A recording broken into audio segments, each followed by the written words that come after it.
সবাইকে ধন্যবাদ। বিসমিল্লাহির রহমানির রহিম। প্রিয় সাংবাদিক বন্ধুগণ, জাতীয় যুব সম্মেলন 2025 উপলক্ষে আয়োজিত সংবাদ সম্মেলনে আপনাদের সবাইকে স্বাগত জানাচ্ছি। আন্তর্জাতিক যুব দিবস উপলক্ষে প্রথমবারের মতো জাতীয় যুব শক্তি আয়োজন করতে যাচ্ছে জাতীয় যুব সম্মেলন 2025, যা অনুষ্ঠিত হবে আগামী 12ই আগস্ট মঙ্গলবার ফার্মগেটে অবস্থিত কৃষিবিদ ইনস্টিটিউট অফ বাংলাদেশ কেআইবিতে।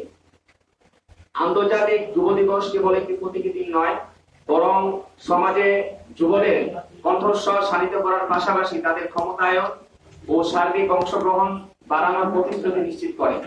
আন্তর্জাতিকভাবে পালিত এই দিবসের এবারের theme local youth action for the SDGs and the beyond আমাদের স্মরণ করিয়ে দেয় যে সবচেয়ে শক্তিশালী পরিবর্তন স্থানীয় পর্যায় থেকেই শুরু হয়। এটি আমাদের চ্যালেঞ্জ করে যেন আমরা স্বীকার করি তরুণরা কেবল একটি সুন্দর বাংলাদেশের স্বপ্নদ্রষ্টা নয়, বরং নিজেদের সম্প্রদায়ের পরিবর্তনের শক্তি ও চালিকা শক্তি, যারা সমস্যা সমাধান করছে, অংশীদারিত্ব করছে এবং এমন পদক্ষেপ নিচ্ছে যা টেকসই উন্নয়নের যে লক্ষ্য তা অর্জন করতে সহায়তা করে এবং সেই লক্ষ্যকে অতিক্রম করে আরো ন্যায়সঙ্গত অন্তর্ভুক্তিমূলক ভবিষ্যতের দিকে এগিয়ে নিয়ে যায়। জাতীয় যুব শক্তি প্রতিষ্ঠিত হয়েছে বাংলাদেশের সকল যুব সমাজের জন্য একটি প্ল্যাটফর্ম হিসেবে। ধর্ম, জাতি, ভাষা, অঞ্চল, লিঙ্গ বা সামাজিক প্রেক্ষাপট পটভূমি নির্বিশেষে আমরা বিশ্বাস করি প্রতিটি তরুণ সমাজ মর্যাদার দাবিদার এবং দেশের উন্নয়নে সমানভাবে অবদান রাখার অধিকার রাখে। 12ই আগস্ট দেশের প্রতিটি জেলা থেকে আসা যুব শক্তির ডেলিগেটেড নেতৃবৃন্দ একত্রিত হবেন। সঙ্গে থাকবেন বিভিন্ন রাজনৈতিক দলের নেতৃবৃন্দ, নাগরিক সমাজের প্রতিনিধিবৃন্দ, যুব সংগঠন সমূহ এবং জাতিসংঘ ও আন্তর্জাতিক বিভিন্ন প্রতিষ্ঠানের প্রতিনিধিবৃন্দ। আমরা আমাদের এই উদ্দেশ্য হলো বাংলাদেশের প্রতিটি প্রান্তরের যুব সমাজের প্রতিনিধিত্ব নিশ্চিত করা।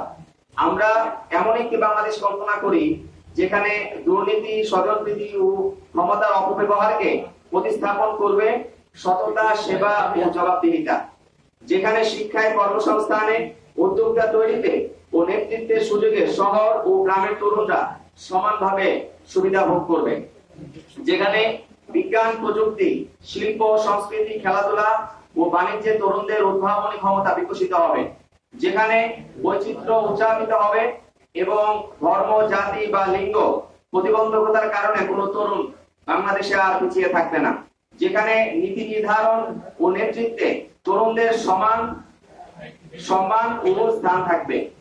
জাতীয় যুব সম্মেলন 2025-এ আমরা উন্মোচন করব আমাদের বাংলাদেশের যুব ইস্তেহার। এটি কোনো দীর্ঘ কোনো নীতির কোনো প্রস্তাব নয়, বরং সরাসরি জনগণের একটি প্রতিশ্রুতি পত্র।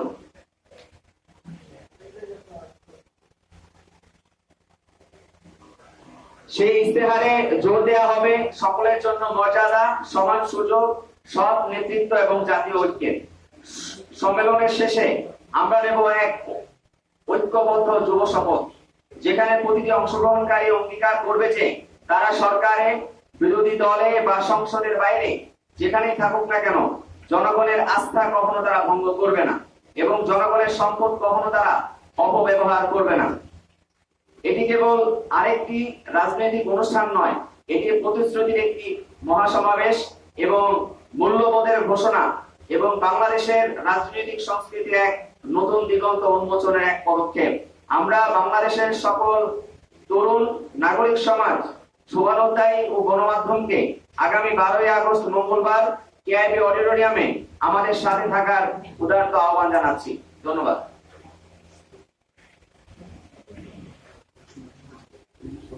আপনাদের কোনো প্রশ্ন আছে বা কিছু জানতে চান? প্রশ্ন হচ্ছে যে আপনার পরিবর্তনের রাজনীতির কথা বলছেন এবং ভাই বলছেন যে নতুন যে বন্দোবস্ত সেটা বলছেন। আমরা আসলে বিগত সময় আপনাদের বেশ কয়েকটি প্রোগ্রাম দেখেছি এবং এনসিপি আপনাদের মূল যে সংগঠন সেখানেও দেখেছি। আসলে পরিবর্তনের কোনো ছোঁয়া আমরা এখন পর্যন্ত দেখছি। আসলে যুবই আসলে এই ধারণা পরিবর্তন করতে পারবে কিনা আদৌ? দ্বিতীয় প্রশ্ন হচ্ছে প্রত্যেকটি প্রোগ্রামে গিয়ে আমরা মিডিয়া কর্মীরা খুব হাসলের মধ্যে বলছি প্রথমত অনুমতির একটা বিষয় থেকে কাজ দেওয়া হয় কিনা বা কাজ দেয় কিনা এটাও জানে না। মিডিয়া কর্মীদের জন্য কতটা আসলে সহজলভ্যভাবে আপনাদের প্রোগ্রাম কভার করে বিষয়টা নিশ্চিত করতে হবে? দেখুন, আমরা যখনই 5ই আগস্টের পরে আমরা বলেছি যে বাংলাদেশে আমরা নতুন বন্দোবস্ত কায়েম করতে চাই, বাংলাদেশের মধ্যে আমরা গতানুগতিক যে রাজনীতি সেই রাজনীতি আমরা পরিবর্তন ঘটাতে চাই। আমরা যখনই সিস্টেম ভাঙার কথা বলেছি, আমাদের এই সিস্টেম এর সাথে স্বার্থ সংশ্লিষ্ট যারা রয়েছে তারা সকলে তরুণদেরকে পিছিয়ে দেওয়ার জন্য, তরুণরা যেন রাজনীতি থেকে যেন তারা বিমুখ হয়ে যায় সেজন্য কিন্তু তারা সর্বাত্মকভাবে চেষ্টা চালাচ্ছে এবং বর্তমানেও তারা সক্রিয়। আমরা মনে করি যে আমরা যে পরিবর্তনের বয়ান নিয়ে যে আমরা বর্তমানে রাজনীতির ময়দানে আমরা আছি, সেই বয়ান অবশ্যই আমরা বাস্তবায়ন করতে পারবো সবার সম্মিলিত সহযোগিতার মাধ্যমে। কিন্তু আমরা বর্তমান রাজনৈতিক প্রেক্ষাপটে আমরা বিদ্যমান যে রাজনৈতিক দলগুলো রয়েছে তাদের কাছ থেকে আমরা সেই রাজনৈতিক সহযোগিতা আমরা পাচ্ছি না। আমরা দেখতে পাচ্ছি যে তরুণরা যে কোনো তরুণদের বা আমাদের যে এই গণঅভ্যুত্থানে যারা সম্মুখ সারি যারা নেতৃবৃন্দ যারা রয়েছেন তাদেরকে বিতর্কিত করার জন্য এমন কোন শক্তি নাই যে আজকে তাদেরকে বিতর্কিত করার জন্য চেষ্টা তারা অব্যাহত রাখছে না। এবং আমরা দেখতে পাচ্ছি যে তরুণরা যখনই কিছু একটা করছে বা এনসিপি রিলেটেড যখনই কিছু একটা আসছে সেটা কিন্তু খবরের পাতার মধ্যে 7 দিন ধরে কিন্তু সেই জিনিসটা আমরা দেখতে পাচ্ছি। কিন্তু অন্যান্য ক্ষেত্রে আমরা দেখতে পাচ্ছি যে অন্যান্য অনেক কিছুই কিন্তু অনেক গ্র্যাভিটিফুল বা অনেক গুরুতর অনেক কিছু হয়ে যাচ্ছে, কিন্তু সেগুলো কিন্তু কখনো মিডিয়ার মধ্যে আসছে না। আপনারা জানেন যে গত কয়েকদিন আগে কক্সবাজারের একটা ইস্যুকে সামনের মধ্যে আনা হলো এবং সেখানে মিথ্যাচার করা হলো বাংলাদেশের মেইনস্ট্রিম মিডিয়াতে যে সেখানে একজন সাবেক মার্কিন রাষ্ট্রদূতের সাথে এনসিপি যারা নেতৃবৃন্দ যারা রয়েছেন তাদের নাকি বৈঠক হয়েছে এবং সেই জিনিসটা মেইনস্ট্রিম সকল জায়গাতে প্রচার করা হলো এবং বাংলাদেশের মানুষ কিন্তু এটা বিশ্বাস করে নিয়েছে যে আসলে আমাদের এনসিপি যারা নেতৃবৃন্দ রয়েছেন তারা সেখানে মার্কিন রাষ্ট্রদূতের সাথে তারা সেখানে বৈঠক করেছেন এবং এটা কিন্তু একটা ভিন্ন বার্তা দেয়, এটা অবিশ্বাসের জন্ম দেয়। তো তরুণরা আমরা যখন সেখানে পরিবর্তনের কথা বলছি সেখানে তো অবশ্যই আমরা প্রত্যাশা করি যে বাংলাদেশের সকল মিডিয়া থেকে শুরু করে বাংলাদেশের যে রাজনৈতিক দলগুলো আছে তারা যেন আমাদের প্রতি সেই সহনশীল আচরণ যেন তারা প্রদর্শন করে। তারা যদি এই ধরনের তরুণদেরকে রাজনীতির ময়দান থেকে মাইনাস করার জন্য তারা যদি এরকম উঠে পড়ে লাগেন সেটি বাংলাদেশের জন্য একটু অশনি সংকেত। কারণ আমাদের ভুলে গেলে চলবে না, এই জুলাই গণঅভ্যুত্থানে তরুণরা কিন্তু সম্মুখ সারির তারা নেতৃত্ব দিয়েছিল। এই কারণে কিন্তু আমরা গত 16 বছরের যে ভয়াবহ ফ্যাসিবাদ ছিল সেই ফ্যাসিবাদের শেকড় রূপে ফেলে আমরা একটি নতুন বাংলাদেশ পেয়েছি। তরুণদেরকে যখন আবার এরকম ভাবে যখন মাইনাস করার চেষ্টা যখন চালানো হবে তখন এটার পরিণতি কিন্তু বাংলাদেশকে কিন্তু ভোগ করতে হবে। আমরা একটি নতুন বন্দোবস্তের কথা বলছি, একটি নতুন মর্যাদাপূর্ণ একটা বাংলাদেশের কথা বলছি। তো সেই মর্যাদাপূর্ণ বাংলাদেশ বাস্তবায়নের সুযোগটা আমাদেরকে দিতে হবে। সেই জন্য আমরা প্রত্যাশা করবো যে বাংলাদেশের গতানুগতিক ধারা থেকে বের হয়ে কিন্তু আমরা যুবশক্তি আমরা যাচ্ছি যে যুবশক্তি একটি যুবকদের প্ল্যাটফর্ম হবে যারা যুবকদেরকে নিয়ে তারা কাজ করবে। এই বাংলাদেশের মধ্যে যুব সমাজ 30 লক্ষ বেকার যুবক আজকে বাংলাদেশের মধ্যে আছে এবং এই সে আমাদের বলে গেলে চলবে না, বেকারত্বের গণবিস্ফোরণ থেকে কিন্তু এই গণঅভ্যুত্থানের সৃষ্টি, কিন্তু সেই তাদেরকে নিয়ে কাজ করার জন্য কিন্তু এখন পর্যন্ত সেই ধরনের কোনো যুব সংগঠন বাংলাদেশের মধ্যে কাজ করতেছে না। আমরা চাই যে আমরা যে নতুন কিছু করার বয়ান নিয়ে আমরা এসেছি, শপথ নিয়ে আমরা এসেছি, সেই সুযোগ যেন আমাদেরকে দেওয়া হয়।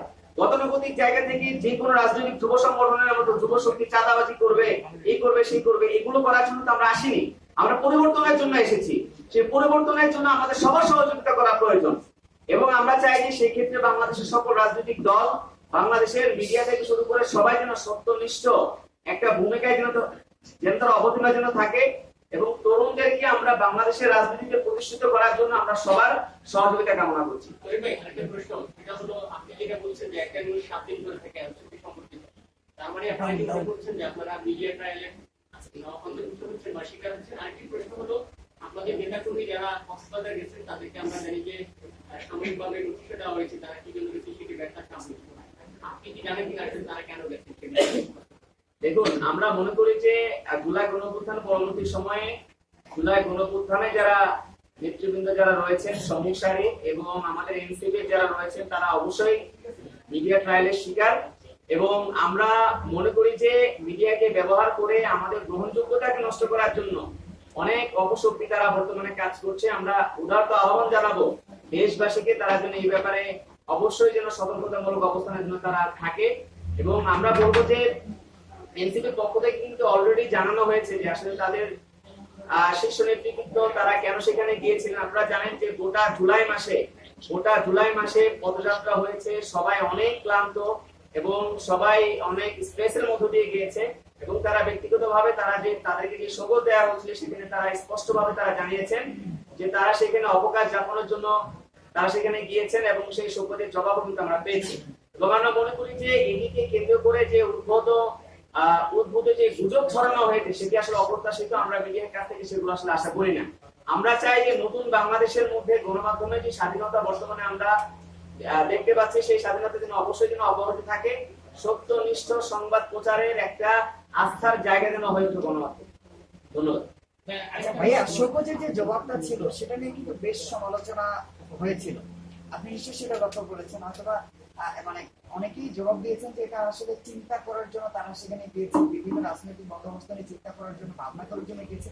বিষয়টা আসলে সমালোচনা হয়েছে, সমালোচনার কারণও বটে। আপনার কি মনে করেন এই বিষয়ে? আমি কিছু করি বিষয়ে এতদিন ঢাকাতে গণঅভ্যুত্থানের 1 বছর পালিত হচ্ছিল এবং জুলাই ঘোষণাপত্র প্রদান থেকে পার করলেন এখানে একটি কর্মী যারা ছিলেন তারা কোনো বিজনেসকে করার দায়িত্ব মানে দাওয়াত পেয়েছে। সে জায়গা থেকে সেখানে অংশগ্রহণ না করে সরাসরি এমন গুরুত্বপূর্ণ দিন